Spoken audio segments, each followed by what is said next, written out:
thought what's great is to explore something that is becoming prevalent, that we're about to approach, the first of the year. And the first of the year, people think that's a magic time to set goals, to set resolutions and things of that nature. And I think it's really about determining what is our destiny. And I really want to explore that because so many people, when you hear this idea of destiny, well, what's God's destiny for me? And we keep asking that question, what is God's destiny? What's God's plan for me? I'm going to let you know a secret. God doesn't have a plan for you. Do you know why? Because you're an individualization of God, so the plan that you are seeking is within you. The question is, have you taken the time to listen? Have you taken the time to listen to hear what is in your heart that is burning, that is longing, that is desiring to be expressed as only you can? You see, and when you can tap into that, and this doesn't matter what age you are, whether you're married, single, sexuality, religion, doesn't matter at all about any of those things are irrelevant, because at any moment of time, there's something within that is desiring to be expressed, and I don't know what that is for you. No one knows what that is for you except you if you take the time to listen. And so I had a really interesting thing come across my email this morning from this consultant who's huge in the Christian world. And he talked about the idea of what is happening with social media in respect to spiritual communities and religion and how people are seeing it. And he talked about the idea of charisma of a minister. And what he said in this podcast was really fascinating because he says, information now is everywhere. So you don't have to go from this place to that place to that place to this place to that place to hear different information. All you got to do is go on the internet and you can get it from anywhere. And what happens then? If you hear someone that resonates with you, you automatically judge, make a discernment that I want that. So people are leaving spiritual communities by the drove. Church attendance is going down, down, down, down, down, down, down, down. Because people want the message in a way. But here's what people are missing. It's not the message. It's the community. It's the connection with the people in the community that's the value. And so when we start talking about what is your destiny is never meant to be alone, to do something by yourself. We didn't come onto a planet with nearly 8 billion people to go in a cave and meditate for 20 years. No, we came on the planet to use the specific gifts that we've got and do it in harmony with others. And the more we serve others in using our gifts, the more abundant life we have. And I'm not just talking about financial abundance, I'm talking about emotional abundance. I'm talking about spiritual connection, tapping into that which is greater than anything. So you can see that it's so much more than just hearing these words. The words I'm giving that you're hearing, you've come to hear because for whatever reason, this type of message is appealing to you. But more importantly, the people that are right around you right now are looking for the same thing, which means you have something in common with them that if you walk into the world, the majority of the time, you don't have very little in common with anyone you're with. If you really break it down, who do you have things in common with? I don't know if it was today or yesterday, I put a thought out there that the people that you spend the most time with are a reflection of who you are. Did you just hear what I said? The people that you spend the most time with are a reflection of who you are. And before I did that thought, I was reflecting on who was I spending my time with. And I'm not going to talk about unconsciously spending time with. I'm talking about consciously spending time with. The number one person I consciously spend time with is me. This is the person I live with. This is not narcissistic. I'm not trying to get things from other people by being tapped into the inner part of me, but I'm trying to understand me better, be comfortable with me, live with me, unfold that which is in me. Even more, bring that out within me. And then, who do I spend most time with? Well, it's my wife. She's my spiritual companion on this journey. We've chosen that route to be together. Then I have 2 sons. And then I start, so that's family. So my family, I made a conscious choice that they're a major part of my life. Then I go, where's the next people? Probably Naranjan, Marcia, Molly, and Larry. Those are my prayer partners. Those are ministers that I associate with from around the world. And then I have my local friends. I have my friends, Debbie, my board members, Brian, and all the others that are on the board, Jean and Susie, and Lisa, and all the other prior board members, Danielle and Chris, and everyone that is a part of my life. So the people that I hang with, that I give time with, are the people that are on the same journey, that are seeking to become more. If I'm not going to spend a lot of time with people who don't want to become more, why? It's slowing me down. Why would we slow ourselves down? We are born in physical body and we die from physical body. So we have a specific amount of time in our earthly body to experience this life. Why would we waste a moment of it? I'm consciously choosing not to. I'm consciously choosing to go further than that. So, your destiny is whatever you choose, whatever you desire. You get to determine your destiny. No one else can determine your destiny. Only you can. And so when we look at that, this is Neville Goddard, and he says, since life is infinite, the concept of an ultimate destiny is inconceivable. Did you hear that? If life is infinite, meaning there is beyond, you can't even get to experience everything, then to have a final destiny is not even impossible. It's impossible to even imagine such a thing because it's not going to ever happen. There's always going to be more. I will venture to say that when you're on your deathbed to transcend, there's something going to come with you that says, I want to experience this as I have my last breath.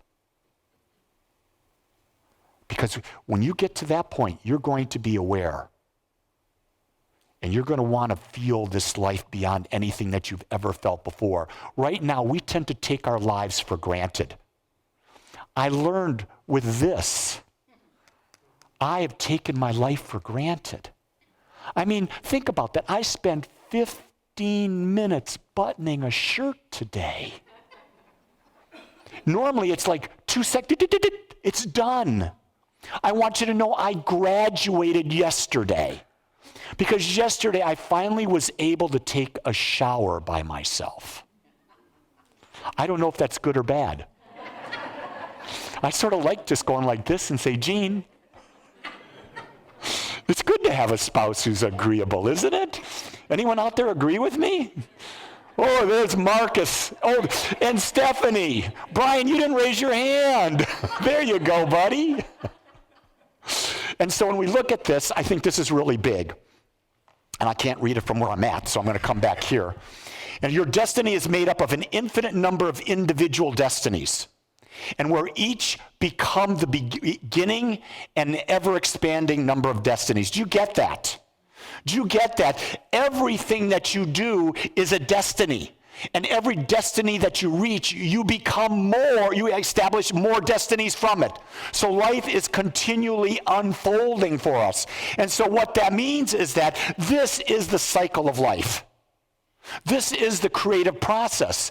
And what we learn to embrace and embody that we're on a destiny is, our destiny is to take the next step forward, to consciously take the next step forward.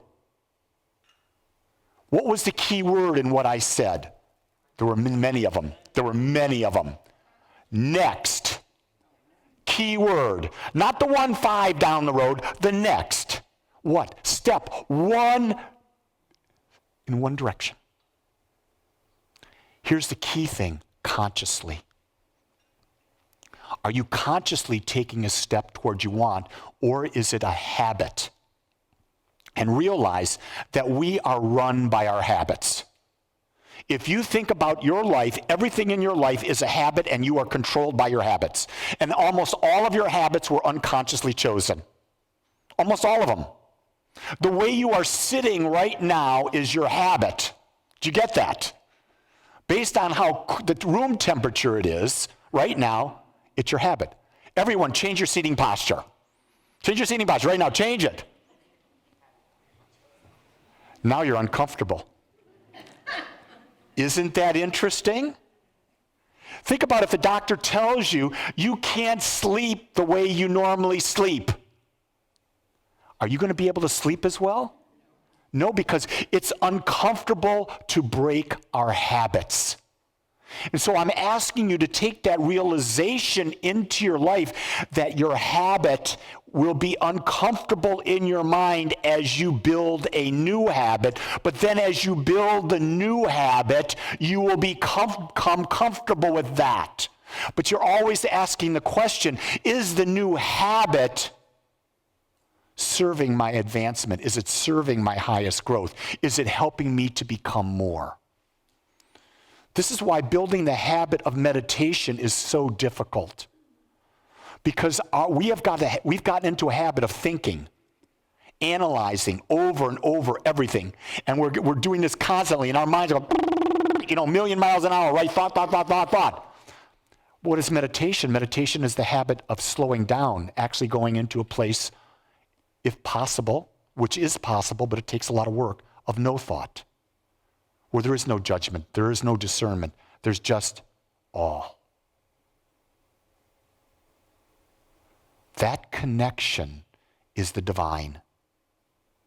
When we hit that, we don't even know we're in it. Do you get that? People want to have a spiritual experience, and they talk about spiritual experiences, and what they're really talking about are sensory experiences. You're hearing that.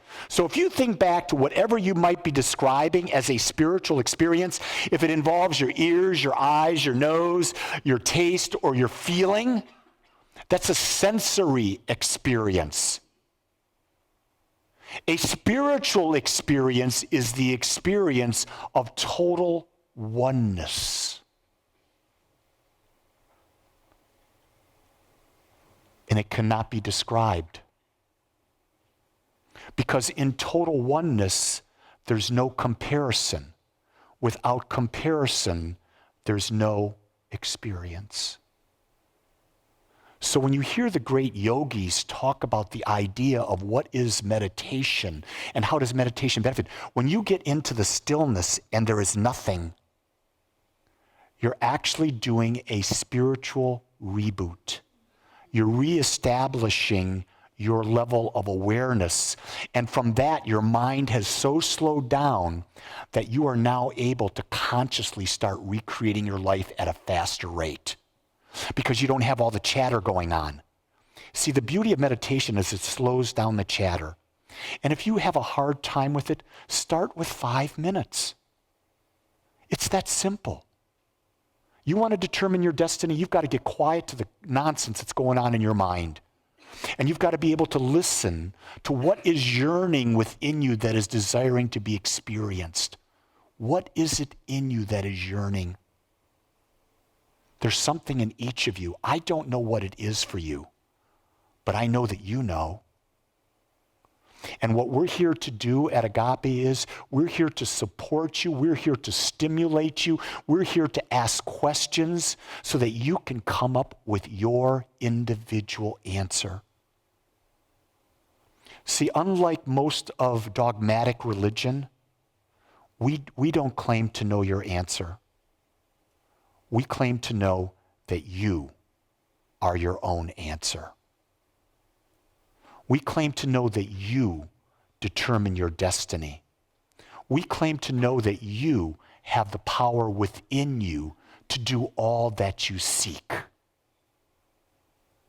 but it requires you to step outside of your box, think a new thought, build a new habit, live from that habit, and observe what you become. See, that's really key. Observe what you become. Because who you become will determine what you experience. It is not what you have. It's who you become. Your destiny is to become the greatest you that you can ever imagine. I want to thank you for joining us today. I'm so grateful that you took your time to watch or listen to this message. If you found this message beneficial, I would ask that you go to our website, agapecsl.com. Once there, click on the donate button and experience the joy of conscious and purposeful giving. Or if you would like, text your gift by simply dialing 972-532-6976. It is through your gifts that we are able to bring this message to you in the world. I would ask that if you like this message, to please subscribe to my YouTube channel under my name, Lee Wolak. Again, I want to thank you for joining me in the Agape community as we learn how to better self-love through conscious living.